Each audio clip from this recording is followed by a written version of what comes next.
Uhulumende wephondo laseGauteng ubambe ingqungquthela eSandton kwangoko namhlanje edibanisa ingcaphephe ezisuka kuhulumende nakwe-Afrika iphela ukuze kuxoxwe ngendima yohulumende bamazwe ngamazwe kulawulo lwehlabathi.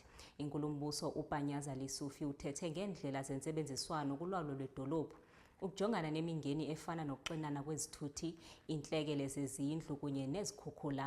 OkaLesufi uphinde waqaqambisa izisombululo ezintsha zohlengahlengiso lwemozulu kunye nokuphuculwa kobuchwepheshe, egxininisa ukubaluleka kokufumana indlela ezintsha zokujongana nemiba yasezidolophini.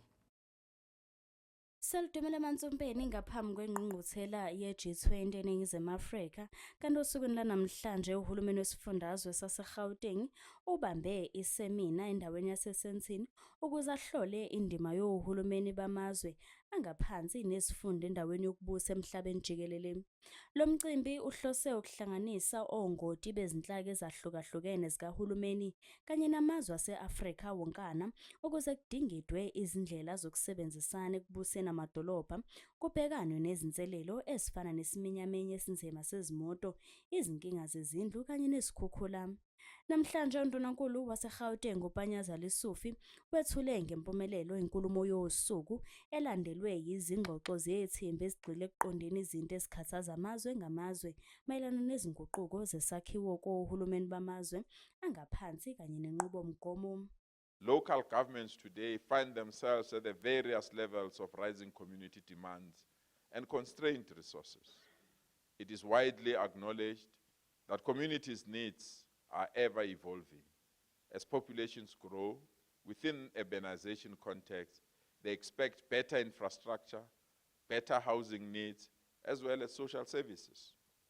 At the same time, new challenges such as climate change and public health emergencies are also emerging, while for their part, citizens continue to demand inclusive and quality services. This morning we woke up with our communities burning tires across some of our cities, demanding basic things like water, in other instances electricity.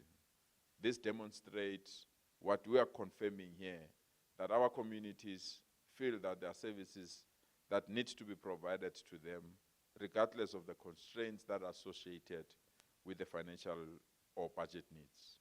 Le ngqungquthela ihambisana nokuzibophezela kwesifundazwe kwakheni imiphakathi ephephile, ukukhuthaza izinto okubala kanye nokuphatha okuhle, nokubhekana nobubha nokungalingani. Kanti uNdunankulu enkulumweni yakhe ubesegcizelela ukuthi konke sekume ngomumo njengoba sekusele izinsuku ezimbalwa ngaphambi kwengqungquthela ye-G20. Ezindabeni